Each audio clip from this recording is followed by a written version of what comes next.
Amém. Eu queria meditar com os irmãos em João, capítulo 7. Nós sabemos que é possível estar muito, muito, muito perto de Cristo sem conhecê-lo verdadeiramente. E se isso é possível, quão perigoso é para todos nós a posição que nós ocupamos, a posição de privilégio, não é? Nós que ouvimos tanto, nós que temos tanto acesso e proximidade. Então João 7, ele nos dá, ele vai delinear para nós maneiras de nós sondarmos nossos corações e sabermos se por estarmos perto nós conhecemos Cristo ou não. Então,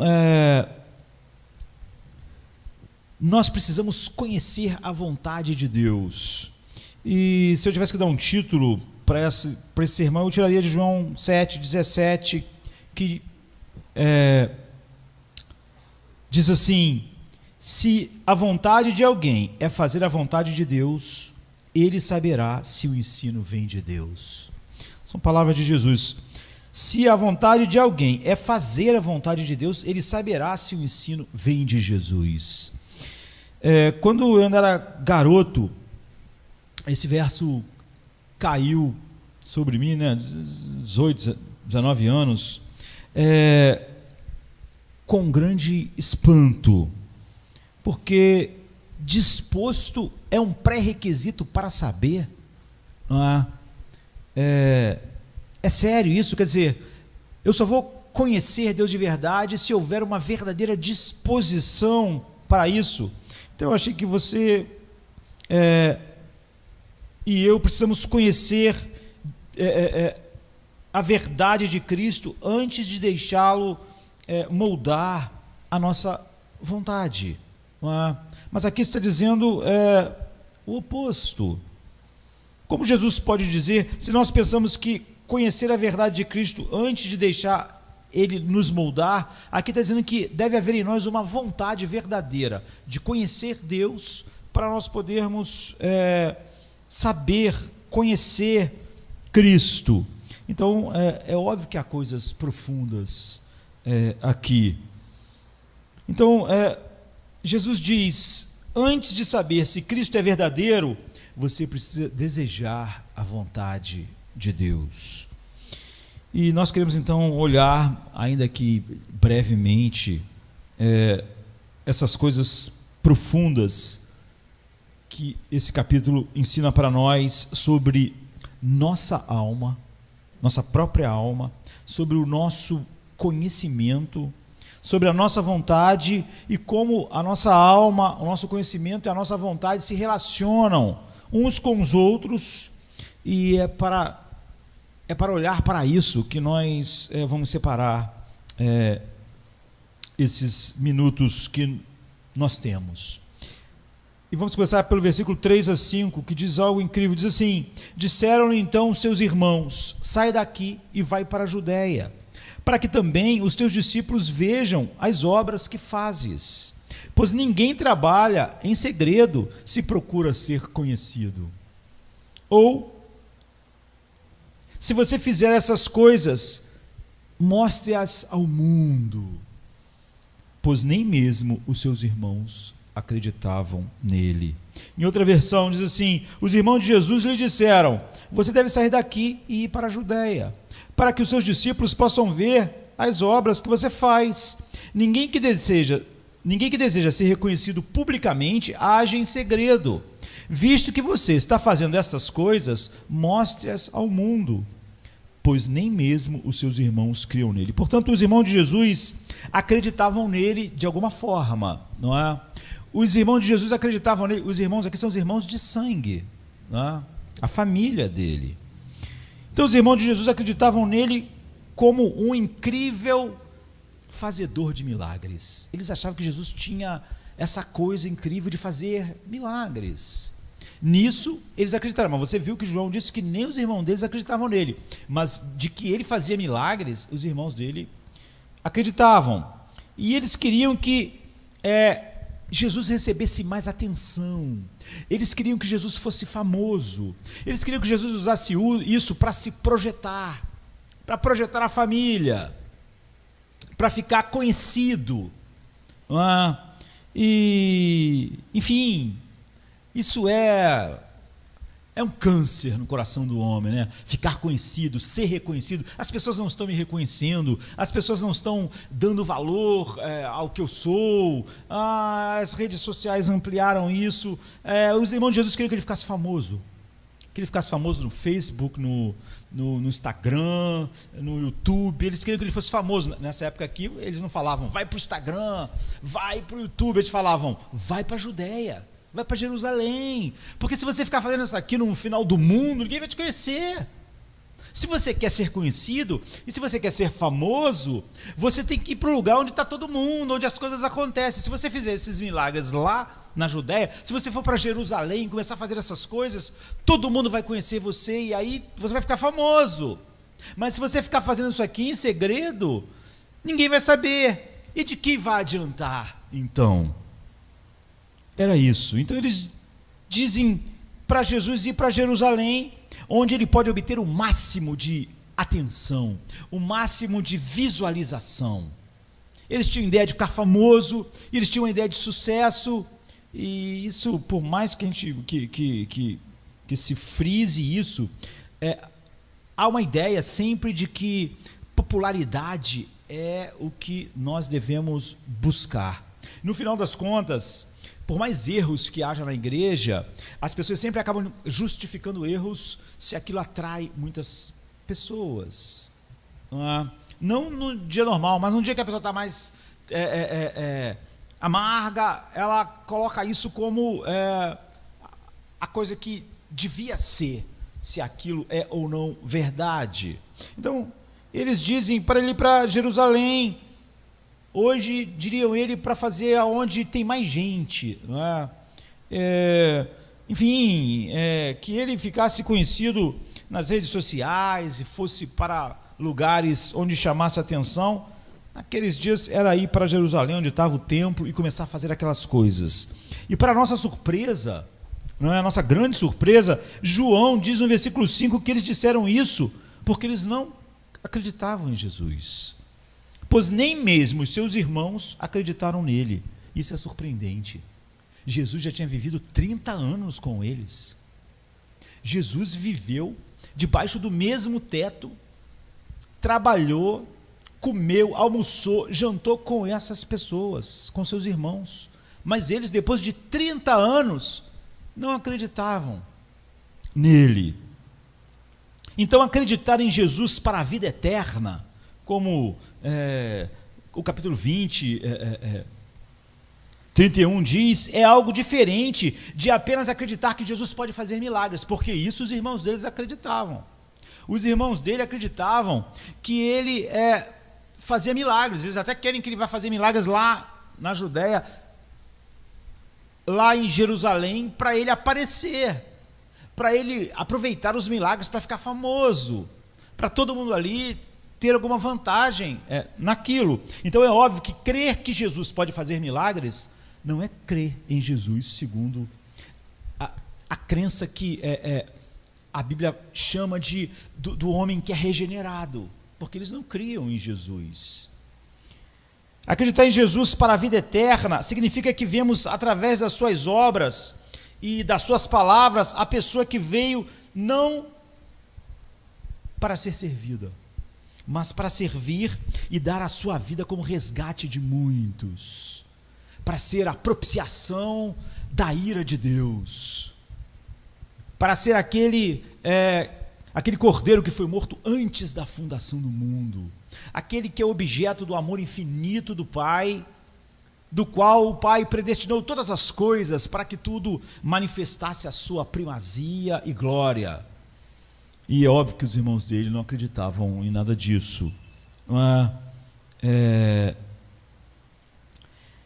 Quando você crê que Jesus é um milagreiro, resolvedor de problemas no casamento, problemas físicos, isso não tem nada a ver com a crença salvífica. Os irmãos dele acreditavam em tudo isso. Os irmãos dele viram ele fazer milagres, acreditavam que ele fazia milagres e achavam que ele devia aproveitar ao máximo para conseguir fama e ser conhecido através dos milagres. Seus irmãos não conheceram o verdadeiro Jesus, mesmo morando com ele, mesmo ouvindo ele, mesmo vendo o que ele fazia. Depois de todos esses anos, eles não conheciam Jesus. Ninguém pode ter vivido mais próximo do Jesus verdadeiro do que eles, e ainda assim eles não creram. Para usar as palavras do versículo 24, eles estavam julgando pelas aparências e não com o justo julgamento, com o julgamento correto. E Jesus diz: não julguem apenas pela aparência, façam julgamentos justos. Enquanto vocês julgarem com os parâmetros do mundo, vocês nunca vão poder enxergar. Eles não conheciam o coração de Jesus, nem quem Jesus era. Eles viram apenas um reflexo do seu próprio desejo em Jesus. Eles achavam que Jesus era como eles, e tudo que eles queriam era ficar famosos, conhecidos, serem reconhecidos. Então eles só podiam ver uma coisa boa no fato de Jesus fazer milagres: ficar famoso, ser conhecido, receber o louvor dos homens, receber o reconhecimento dos homens, porque isso é tudo que impulsiona um homem natural. Eles amavam a glória dos homens e não a glória de Deus. Então eles não conheciam Jesus, e eles achavam que Jesus também amava a glória dos homens e não a glória de Deus, porque eles achavam que Jesus era como eles. E por isso eles viram a operação de milagres de Jesus como uma forma de obter mais glória no mundo. Então eles dizem: não, você não pode ficar fazendo milagre aqui, nós somos ninguém no meio do nada. Você tem que ir para a Judéia, você tem que ir para Jerusalém, você tem que aproveitar para fazer o seu nome, ficar famoso. Por isso Jesus diz a eles, nos versos 6 e 7, a minha hora ainda não chegou, mas a sua hora está sempre aqui. Não é engraçado? Ele está falando para os irmãos dele: a minha hora não chegou, mas a hora de vocês está sempre aqui. O mundo não pode odiar vocês, mas ele me odeia, porque eu testifico que suas obras são mais. Sobre o que Jesus está falando? Ele está falando com os irmãos dele. Ele diz: a minha hora não chegou, mas a hora de vocês está sempre aqui. Essa é a hora de vocês. O mundo não pode odiar vocês, mas o mundo me odeia. O jeito dele não é o jeito dos seus irmãos. Jesus está dizendo: minha hora de glória não é agora, ainda não chegou o momento, e ela não virá como vocês imaginam. Vocês sequer podem imaginar que a minha glória é estar pendurado numa cruz, desprezado pelo mundo inteiro, está lá como ferido e abandonado por Deus. Vocês não têm a menor ideia de que essa não é a minha glória, e quando a hora da minha glória chegar, vocês são tão diferentes que vocês não vão poder saber. Mas o tempo de vocês, o seu tempo de glória é aqui. Por isso que ele diz: essa não é a minha hora, mas é a hora de vocês, porque é isso que vocês querem a glória do mundo. É por isso que vocês estão falando para mim ir para Jerusalém para fazer sucesso. O mundo não pode odiar vocês. Por quê? Porque o desejo que vocês têm de serem louvados pelo homem é o mesmo desejo que o mundo tem. Nós temos que entender que quando Jesus está falando aqui, ele vai falar nesse texto com os seus irmãos e com os fariseus. Todas essas pessoas, os fariseus, os irmãos de Jesus, eram religiosos e tementes a Deus desde que nasceram. Todos eram judeus, todos eram descendentes de Abraão e apegados à lei de Moisés. Mas o que ele está dizendo é o seguinte: o mundo não pode odiar vocês, porque os seus desejos de louvor humano são exatamente iguais aos desejos do mundo inteiro, quer judeus, quer pagãos, todos estão buscando o louvor dos homens. Então essa é a hora de vocês, e o mundo não pode odiar vocês, porque o mundo não pode odiar aquilo que é o reflexo do que ele é. Ou seja, você pode muito bem ser tecnicamente, né, aparentemente, do povo de Deus, porque é o que eles eram, e ser exatamente igual ao mundo. Tudo tudo está voltado para eu ser reconhecido e louvado pelos homens. Mas Jesus diz: eles me odeiam, porque toda a minha maneira de pensar, toda a maneira de eu desejar, toda a maneira de eu falar e agir, denuncia que eles vivem para o louvor dos homens, e eu não vivo. Então eles odeiam, porque as obras deles são... As obras que ele está falando é isso, é o amor e o desejo do reconhecimento e do louvor humano, da glória do homem. Jesus diz: eles me odeiam, tudo que eu faço, ensino, penso, todas as minhas atitudes, não tem nenhuma relação de receber o louvor e a glória do mundo. Então eles vão para Jerusalém sem Jesus, porque Jesus disse: eu não vou. Eles queriam que ele fosse junto para ele fazer os milagres e todo mundo ficar famoso. E então depois Jesus vai em particular, ele vai discretamente, secretamente para Jerusalém também, não do jeito que eles queriam, significando que o caminho dele não era o caminho deles, e os propósitos eram diferentes dos irmãos dele e dele. Então, quando ele mudou da privacidade para o ensino público, no verso 14, as coisas que ele ensinou lidaram com a mesma questão que ele lidou com os seus irmãos, lidaram com buscar a glória do homem e não amar a glória de Deus. Isso era o que ele estava tratando com o irmão Deus. O mundo não odeia vocês porque vocês buscam a glória dos homens e vocês não amam a glória de Deus. E a Bíblia diz assim, no 14:15, quando a festa estava na metade, Jesus subiu ao templo e começou a ensinar. Não foi lá fazer os milagres que os irmãos queriam. E os judeus ficaram admirados e perguntaram: como foi que este homem adquiriu tanta instrução sem ter estudado? Ou seja, havia algo incrível no ensino de Jesus. O versículo 15 diz: os judeus maravilharam-se, dizendo: como é que este homem aprendeu se ele nunca estudou? Assim como os irmãos de Jesus ficaram maravilhados com os milagres de Jesus, com os sinais miraculosos que ele operou, as multidões e os líderes ficaram aqui maravilhados com o ensino de Jesus. E este não foi um espanto divino nem espiritual. Ou seja, nem os irmãos de Jesus crerem no seu milagre, nos seus milagres, e ficarem espantados e quererem que ele mostrasse isso ao mundo era algo espiritual. Eles não creram em Jesus espiritualmente. Eles eram exatamente como o mundo inteiro, voltados para a glória do homem. Agora aqui eles estão maravilhados com o seu ensino, mas isso não é algo espiritual. Eles estavam julgando só as aparências, eles não estavam no julgamento correto, não é? Então Jesus diz assim para eles no versículo 24: não julguem apenas pela aparência, mas façam julgamentos justos. Eles ficaram surpresos ao ver que Jesus soava erudito, soava literário, soava articulado, ele soava profundo no seu ensinamento. E o versículo 15 diz então: como é que este homem tem instrução se ele nunca estudou? Ou seja, Jesus era impressionante.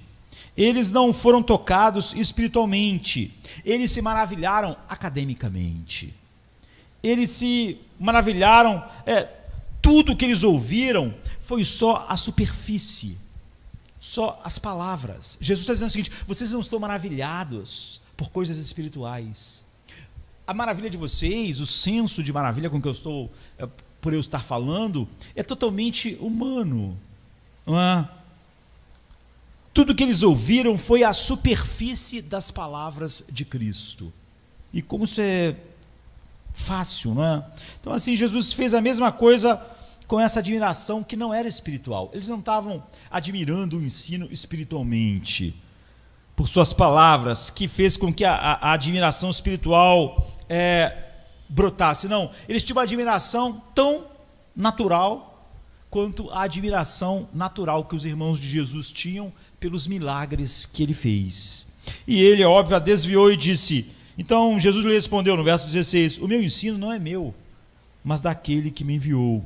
Ele tomou a admiração e dirigiu as suas palavras, com as suas palavras a Deus. É claro que Jesus podia ter dito nesse dia em Jerusalém: eu sou o divino, eu sou o Filho de Deus, eu sou o Verbo que se fez carne, eu sou a palavra encarnada. O que vocês esperavam?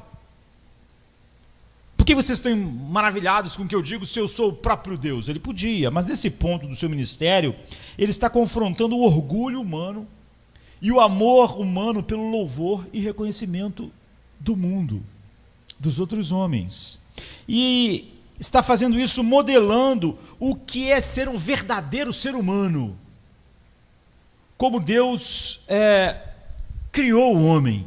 Ele queria que eles olhassem e vissem nele o verdadeiro ser humano, que é totalmente diferente dos irmãos dele lá, que ele diz para os irmãos: a hora de vocês é essa, a hora de todo mundo buscando a sua glória, fama e o seu reconhecimento. A minha glória é muito diferente, eu vou tê-la de outra forma, totalmente diferente daquilo que o mundo é. E aqui ele está modelando o verdadeiro homem. É por isso que ele não está, em alguns momentos em João ele vai fazer o oposto. Jesus era o Deus homem, e há momentos, principalmente no Evangelho de João, em que ele está, em primeiro lugar, enfatizando ele como um homem, e em alguns momentos ele como Deus, dependendo de que estágio as coisas estão. Assim ele desvia o espanto deles de si mesmo para Deus, sem, é óbvio, dizer: é óbvio, eu sou Deus, não é? E diz que o motivo pelo qual o seu ensino é surpreendente é simplesmente porque ele vem de Deus. E no versículo 16: o meu ensino não é meu, mas daquele que me enviou. Então agora surge a questão, e é nisso que nós vamos nos concentrar nesses minutos que temos, não é? Como eles podem saber se o que Jesus está dizendo é verdade? Como eles podem saber que o ensino dele é verdade? Como você pode saber? Como eu posso saber? Como os irmãos dele poderiam saber? Como eles podem saber se Jesus é um impostor? Ou se ele está realmente falando em nome de Deus? Jesus é verdadeiro ou falso? E observe que Jesus é quem levanta essa questão. Ele diz: vocês deviam saber se o que eu estou falando é verdade ou não, mas vocês não podem, porque vocês não fazem julgamentos justos. Vocês estão espantados e maravilhados, mas isso não é espiritual. Os meus irmãos estavam espantados com o milagre, mas aquilo não tinha nada de espiritual, era totalmente carnal, humano, demoníaco, porque todo o espanto dele com os milagres era: como a gente pode ficar famoso com isso? E então Jesus levanta, porque é claro que as multidões judias não sabiam que o ensino dele vinha de Deus. E se não sabiam, por que estavam maravilhados? Estavam maravilhados academicamente, com a sua sabedoria e erudição. A pergunta deles, no versículo 15, mostra que eles não sabem. Porque a pergunta é: como é que este homem aprendeu se nunca estudou? Toda a questão deles era só o espanto, era isso. Como ele pode saber essas coisas se ele não é alguém, se ele não estudou? Essa pergunta mostra que eles não estão nem perto, não é, de estarem espantados, porque aquela era a verdade de Deus. Então, primeiro, porque eles estão focalizando a casca do ensino de Jesus. Eu acho que isso caracteriza grande parte da igreja visível. Pensem que todas essas pessoas fazem parte da igreja visível daqueles dias, né? Os irmãos de Jesus, os judeus, os líderes. Então eles estão focalizando a casca do ensino e não o significado do ensino de Jesus. A questão deles era: como é que ele aprendeu? Quem se importa, não é, com isso? A questão devia ser: o que ele diz é a verdade? O que ele diz é verdadeiro? O que ele diz, ele está expressando a mente de Deus? Aprender onde ele aprendeu era casca. O espanto deles era: como ele pode saber essas coisas. A verdade é a substância. Então, muitas pessoas vão ouvir pregadores, atores, cantores, qualquer coisa assim, por causa da casca, né? Você é uma daquelas pessoas que diz: uau, né? Onde esse homem aprendeu? Ou olha a aparência que ele tem, olha a voz que ele tem. Ou então ele é tão legal, ele é tão moderno, ele é tão articulado. Isso é casca, casca, casca. Quase sempre as pessoas perguntam por que eu não gosto de indicar livro. Eu não gosto de indicar livro por isso, porque as pessoas veem a casca. À medida que você diga: olha, esse autor aqui, ele não tem mais nenhum. Ele lê, e se alguém falou que aquela coisa é boa, ele não sabe mais. Se aquela pessoa falar um absurdo, ele não sabe mais. Porque tudo que ele tem é casca. Todo mundo está dizendo aqui no mundo reformado que isso aqui que é bom. É só isso que ele vai ver agora. Aí ele vai encher a estante dele de livros, botar fotos no Facebook, e ele acha que realmente isso é só casca.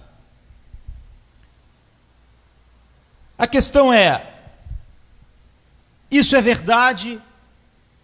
Jesus está dizendo: vocês não deviam estar espantados com a casca, vocês deviam estar julgando, fazendo julgamentos justos, se o que eu estou dizendo flui de Deus, é a verdade de Deus. Portanto, Jesus levanta essa questão, e não eles. Se vocês não, se você não fizer essa pergunta sobre os seus heróis, o que ele está falando é o que Deus revelou. Se você não fizer essa pergunta sobre suas estrelas, sobre o seu Deus, o Deus que você acredita, porque essas pessoas aqui acreditavam em Deus. É óbvio que a ideia que elas tinham de Deus, tanto os irmãos de Jesus quanto as multidões, não era do Deus verdadeiro.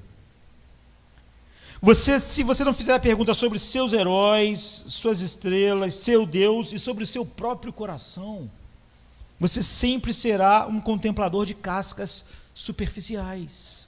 Você vai dizer: olha, os irmãos de Jesus creram, porque eles creem nos milagres dele, eles creem que ele pode resolver os problemas. Então, superficial. Jesus, a Bíblia diz, eles não criam em Jesus, mas eles criam nos milagres. Essas outras pessoas aqui estavam espantadas com o ensino, mas não era espiritualmente. Versículo 24, novamente: não julgue pelas aparências. Jesus está dizendo o seguinte: não julgue pela casca, não julgue pelo nome, não julgue por essas coisas fúteis, mas julgue com o juízo correto. Jesus levanta a grande questão: como você forma um julgamento correto? Como você pode saber? Como você pode saber se ele é verdadeiro, se Jesus é verdadeiro? Como você pode saber se alguém é verdadeiro? E aqui está a sua resposta surpreendente, não é? Que é o versículo 17. Se a vontade de alguém é a fazer a vontade de Deus, ele saberá se o ensino vem de Deus ou se estou falando pela minha própria autoridade. Então eu me lembro quando um garoto ficando chocado quando um puritano chamou minha atenção para isso, que o desejo correto é a base do conhecimento correto, que o conhecimento correto exige o desejo correto. Na época, isso parecia tornar a vida muito mais complicada do que eu achava, muito mais misteriosa e certamente muito menos sob o meu controle, porque era menos racionalista, não é? A ideia de que eu preciso de um desejo correto para ter como base o conhecimento correto, tirava tudo dos trilhos. Parecia que para me ter o conhecimento correto, bastava eu racionalmente ler as coisas corretas. Então a tarefa intelectual de conhecer a verdade repentinamente se tornou uma tarefa moral e espiritual. Se eu não tiver desejos corretos por Deus, por quem Deus é, eu não posso ter um conhecimento correto dele. Então não é só uma tarefa intelectual, não é só uma tarefa para a minha mente, para os livros que eu vou ler, ou ir à Bíblia, não é? Para me conhecer Deus, eu tenho que ter, vai estar envolvido algo mais do que simplesmente algo racionalista, é uma tarefa moral, é uma tarefa espiritual, não é? E Jesus torna isso específico. Então, se nós parássemos aqui no verso 17, nós teríamos uma verdade, eu diria, geral diante de nós, mas sem detalhes, não é?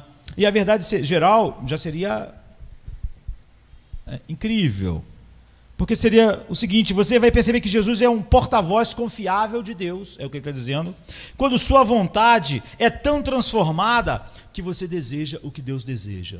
Se você não desejar o que Deus deseja, você nunca vai conhecer Cristo. É por isso que os irmãos de Jesus podiam ver coisas incríveis dele, mas eles não desejavam Deus, portanto eles não conheciam o coração de Cristo. É por isso que eles achavam realmente que Jesus ia ouvir eles tentando fazer dos milagres um meio de ficar famoso e conhecido. Então, quando seus desejos são os desejos de Deus, quando sua paixão é a paixão de Deus, quando suas preferências são as preferências de Deus, então a sua razão poderá ver Jesus como Jesus realmente é. Esse é o geral, e já é incrível, não é? Porque enquanto o teu desejo não for o de Deus, enquanto tua paixão não for a paixão de Deus, enquanto tua preferência não for de Deus, você nunca vai ver Jesus como ele é. Isso é um drama, né? Isso é o drama final, porque só é salvo quem viu Jesus como Cristo é. Porque é assim que nós somos regenerados. Deus abre os nossos olhos para contemplarmos a sua glória na face de Cristo, e é assim que nós somos transformados de um grau de glória para outro, enquanto nós estamos conhecendo quem Cristo realmente é. Mas quando os seus desejos não são os desejos de Deus, quando sua paixão não é a paixão de Deus, e quando suas preferências não são as preferências de Deus, você não pode conhecer Jesus. Portanto, nada disso pode estar acontecendo na vida, não é? Então a sua razão poderá compreender quem Cristo é quando essas coisas. Por isso que eu falei que era assustador, porque é algo moral e espiritual e não apenas racionalista, que eu simplesmente controlo, não é? Desejar o que Deus deseja, ter paixão pelo que Deus tem paixão, ter as preferências de Deus, não é uma questão racionalista, não é? Mas Jesus não nos deixa com o versículo 17, apesar de que já seria grande. Ele continua no versículo 18, e então ele coloca algo específico. Ele tem em mente pelo menos um tipo particular de vontade. Nós podemos falar sobre outras coisas, indo para outros lugares, mas ficando aqui, ele tem em mente pelo menos um tipo particular de vontade, que precisa ser transformada se você quiser conhecer Jesus pelo que ele é. E como nós vimos, você pode morar 30 anos na casa de Jesus e não conhecer o coração dele, não conhecer quem ele é. Essa era a história da sua família, não é? Então, no versículo 18 ele diz: quem fala por sua própria conta, busca a sua própria glória. Mas aquele que busca a glória daquele que o enviou é verdadeiro, e nele não há falsidade. Então lembre-se, quando as multidões ficaram impressionadas com o ensino de Jesus, ele disse para eles no versículo 16: o meu ensino não é meu, mas daquele que me enviou. Em outras palavras, ele desviou a atenção dele da exaltação que as pessoas queriam dizer: olha, incrível, como é que ele pode ser tão inteligente sem ter estudado formalmente? Jesus desvia isso para a própria exaltação de Deus. E Jesus está dizendo para eles assim: se vocês ficarem verdadeiramente impressionados com o ensino, vocês ficarão impressionados com Deus.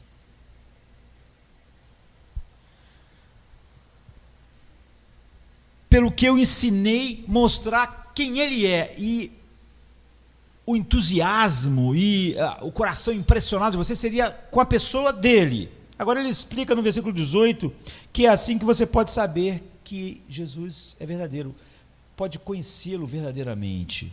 Aquele que busca a glória daquele que o enviou é verdadeiro, e nele não há falsidade. Portanto, o verso 17 diz que se sua vontade é fazer a vontade de Deus, se sua paixão se torna de Deus, se suas preferências se tornam de Deus, você pode saber se Jesus é um verdadeiro porta-voz de Deus. Você pode realmente ver Deus nele, e você vai poder ver a glória de Deus na face dele. E o versículo 18 diz que a maneira como você pode saber se ele é verdadeiro é se ele busca a glória de Deus acima de tudo. E se essa é a única razão de tudo que ele faz. Agora, como você coloca o verso 17 junto com o verso 18?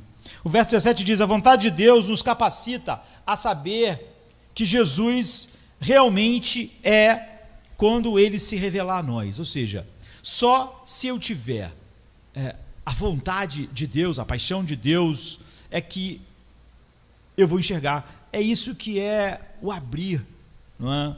Que Deus faz para nós enxergarmos a Cristo. Mas no versículo 18, você pode saber quem Jesus realmente é, porque ele vive totalmente para a glória de Deus e para mais nada.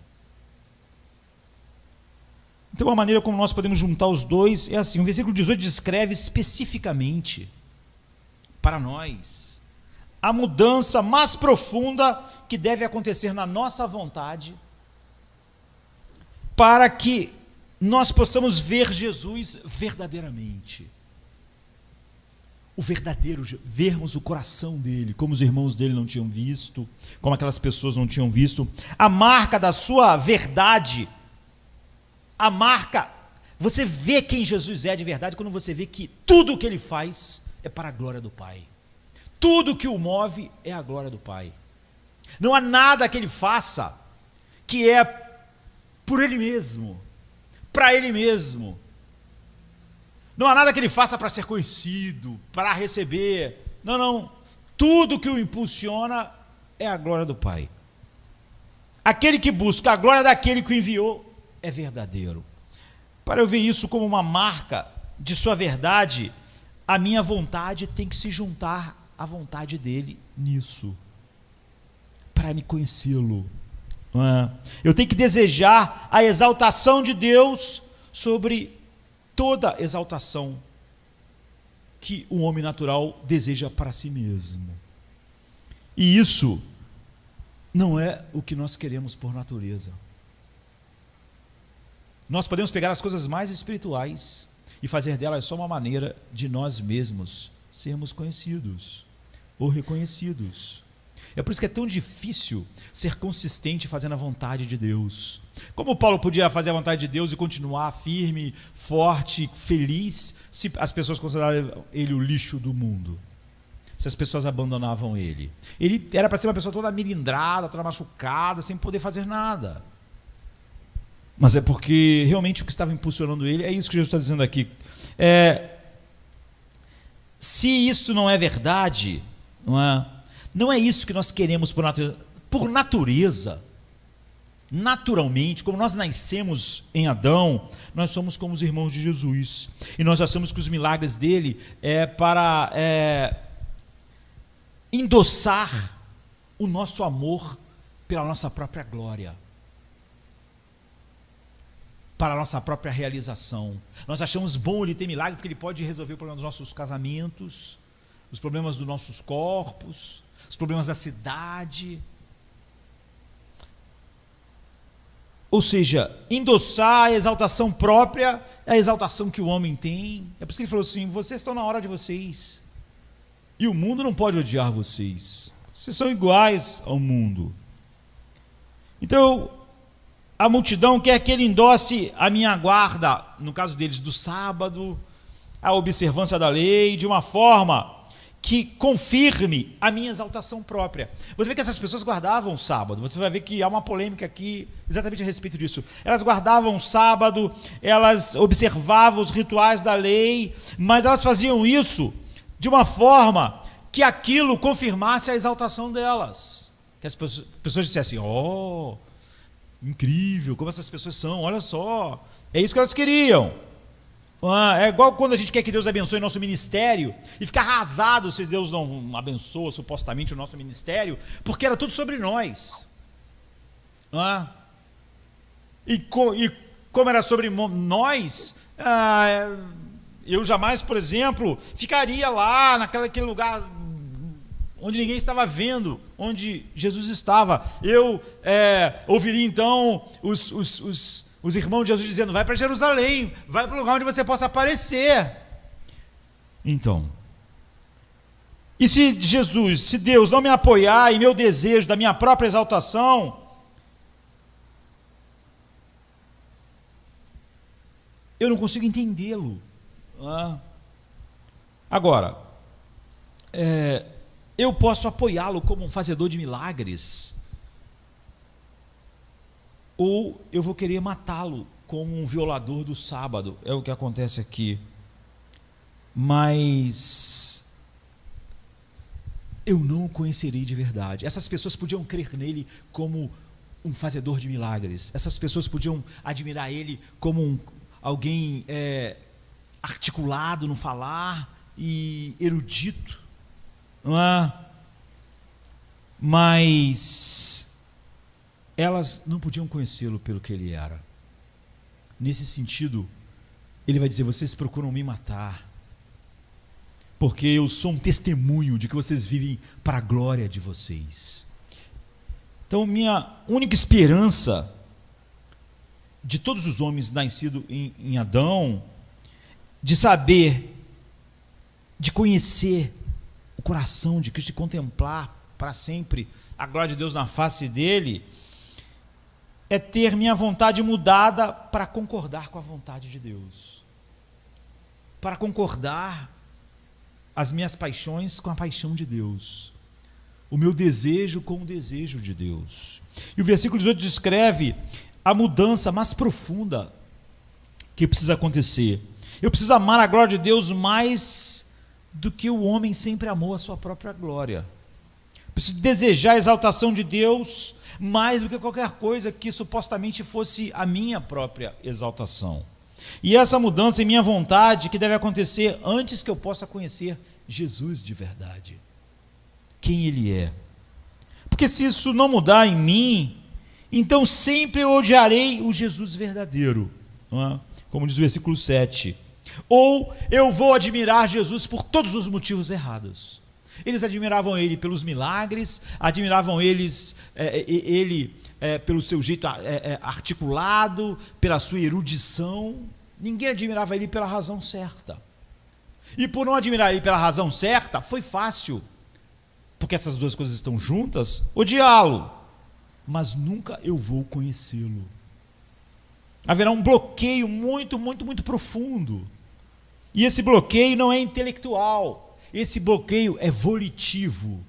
É isso que Israel tinha, é isso que os irmãos de Jesus tinham. Por natureza, a minha vontade é controlada por um amor pela exaltação própria, o louvor humano, o reconhecimento, não é?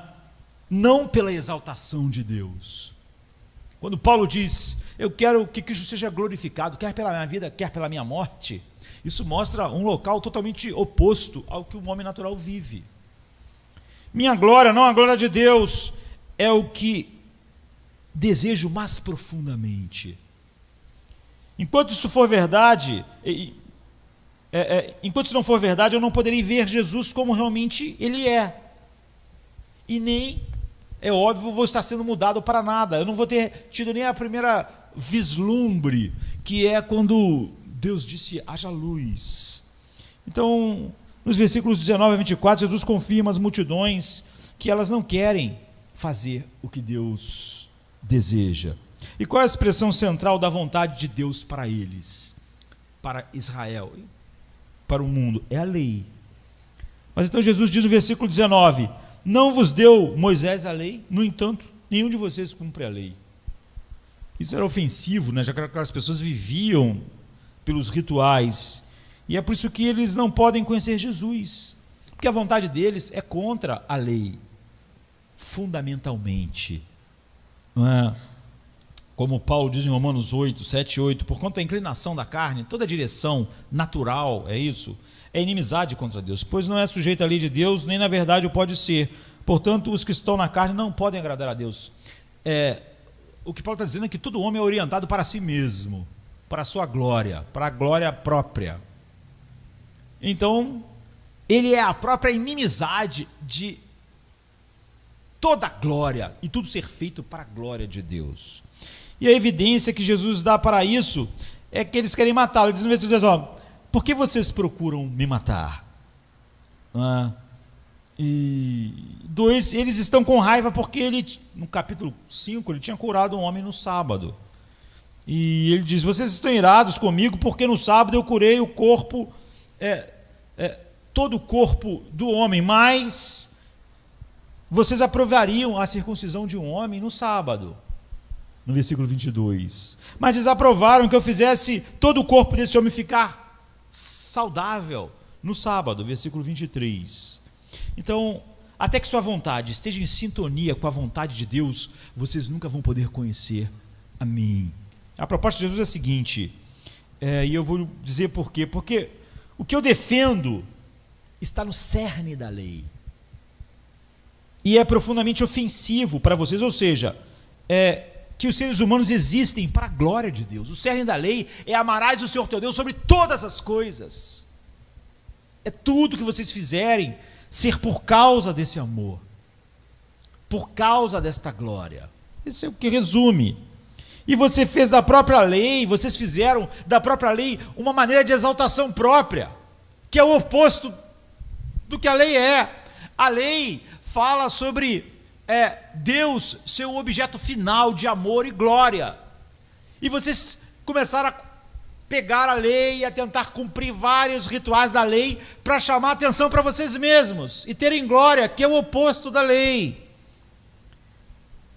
Agora, em toda a minha vida, Jesus está dizendo, contradiz o que vocês são e o que vocês desejam, contradiz os meus irmãos, os meus irmãos de sangue e vocês, e é por isso que vocês não podem me conhecer, porque por natureza vocês são exatamente o oposto do que eu sou.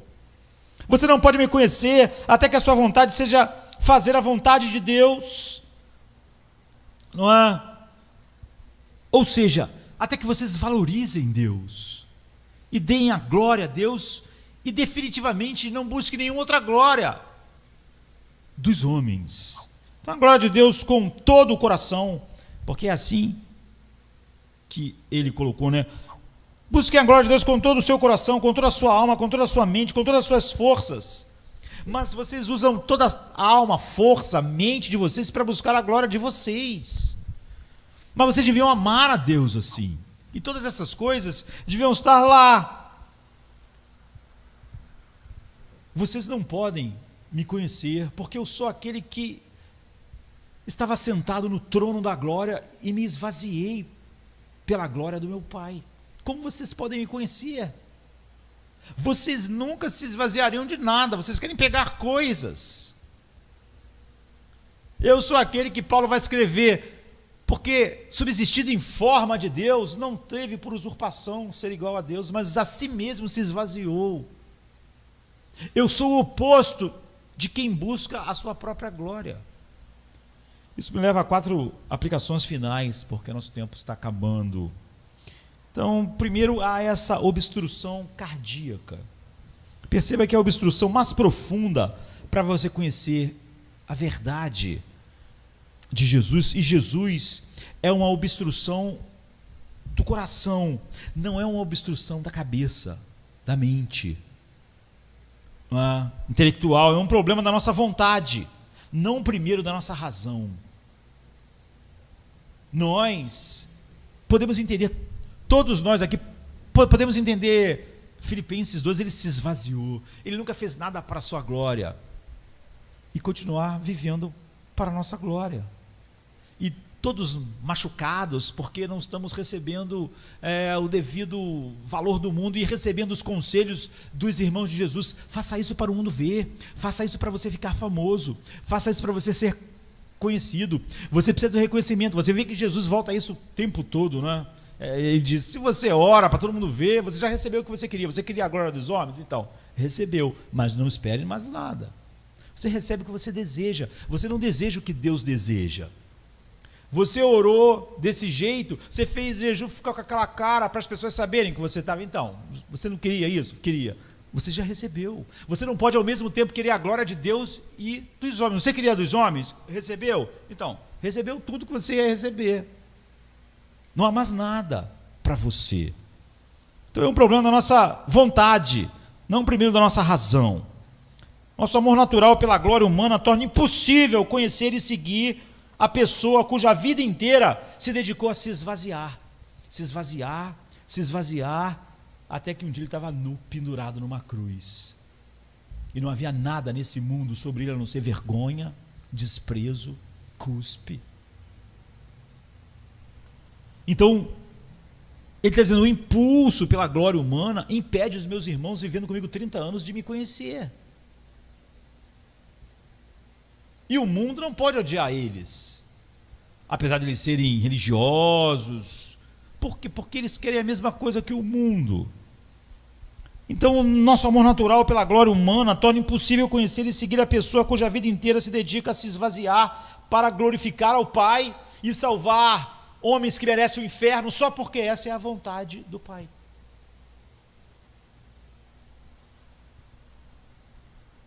Então, todas essas pessoas eram a igreja visível daqueles dias. Para conhecê-lo por quem Jesus é, nós devemos ser mudados, é o que ele diz. Não apenas em nossas ideias, mas em nossas vontades. E é por isso que o Evangelho de João coloca uma ênfase tão clara na necessidade de nascer de novo.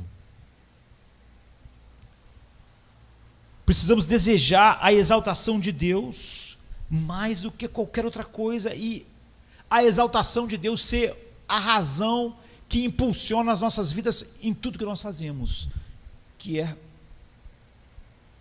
contemplar Cristo como Ele é, porque Ele é assim.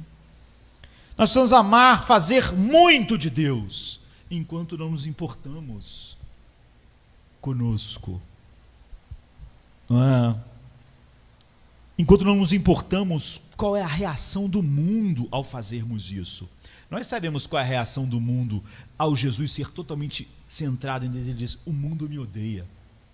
Por isso. Porque fica evidente que todo mundo vive para a sua própria glória quando eles estão comigo. Mas eles não podem odiar vocês, falando para os irmãos dele, Tiago, Judas, né? Por quê? Porque eles veem em vocês uma aprovação no que eles são.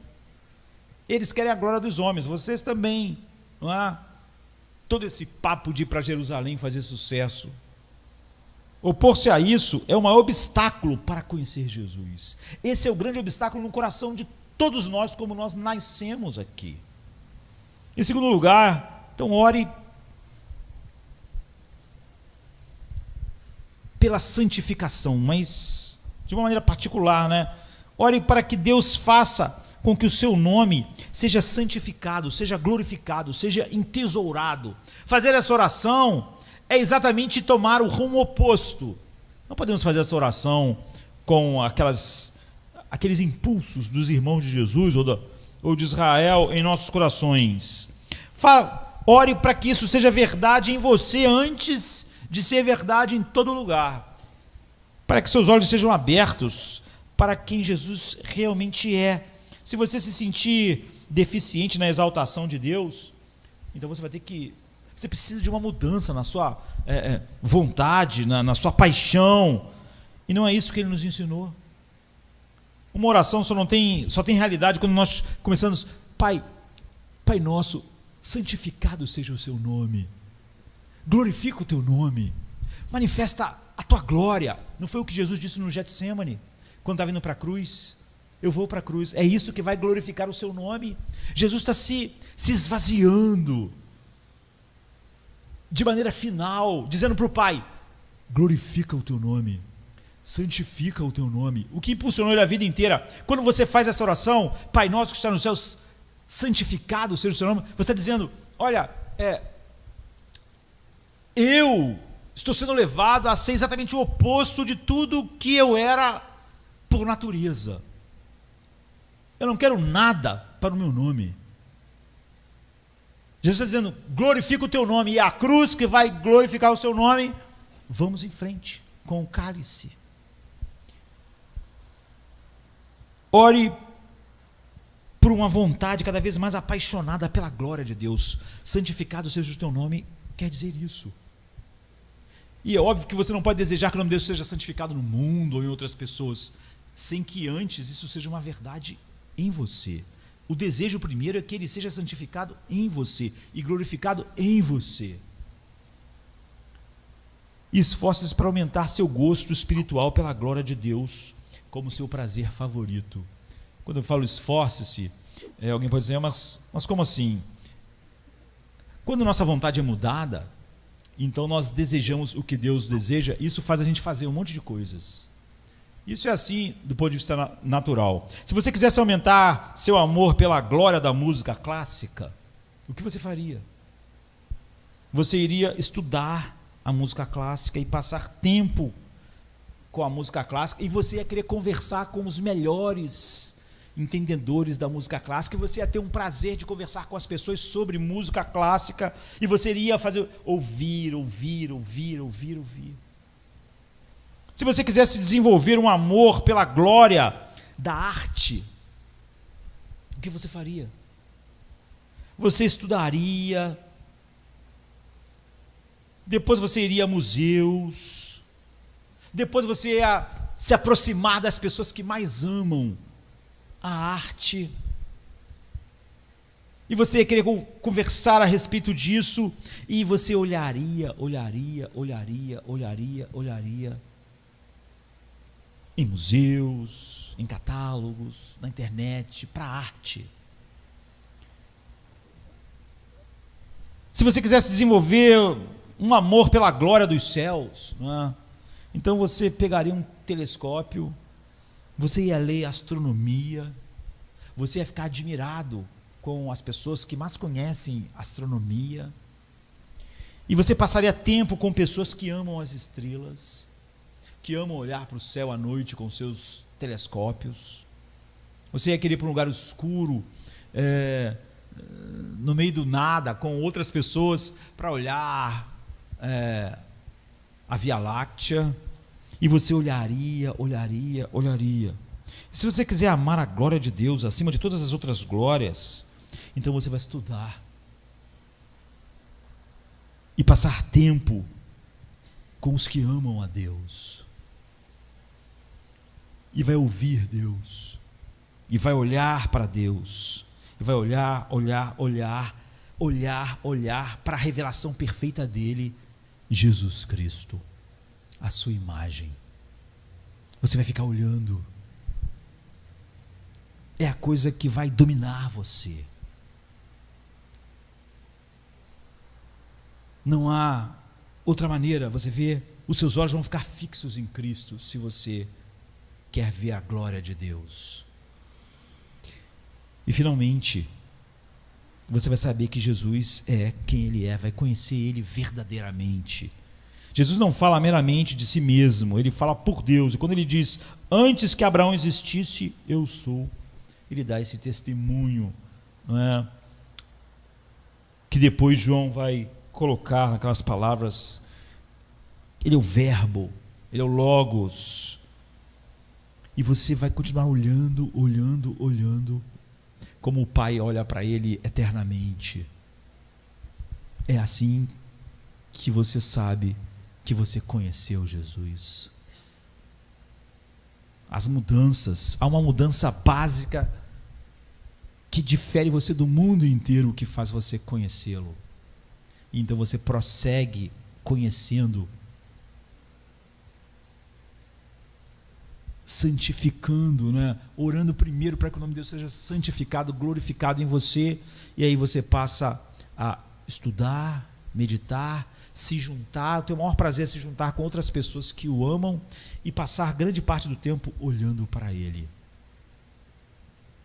E então você terá a evidência dessa obra tão grande quanto criar um mundo, que é Deus criar uma nova criatura, tão diferente do mundo em que ela vive. Não importa quão perto de Jesus alguém está. Depois de 30 anos, Jesus disse: vocês são totalmente diferentes de mim, por isso vocês não podem me conhecer. Para os seus irmãos, vocês, a hora de vocês é a hora do mundo, porque vocês, como mundo, estão buscando glória, conhecimento, mas eu estou buscando a glória que faz eu me esvaziar e vai me levar para a cruz. Enquanto vocês não tiverem um coração assim, vocês não podem ver. Os olhos de vocês vão estar cegos para ver a minha beleza. Vamos ficar de pé, vamos orar. Venha se cansado estás, e eu descanso darei.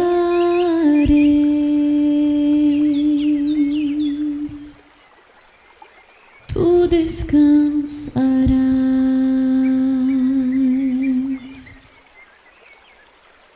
Venha a mim se não tens paz, e eu darei paz sem fim. Terás paz sem fim. O meu jugo é leve, o meu fardo graça dá. Tome tua cruz, te darei a paz.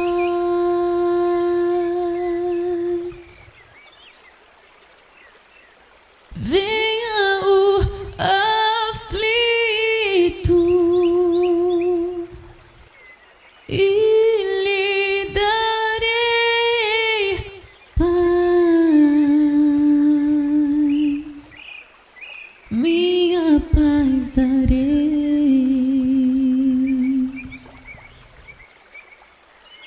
Venha a mim na dor sem fim, e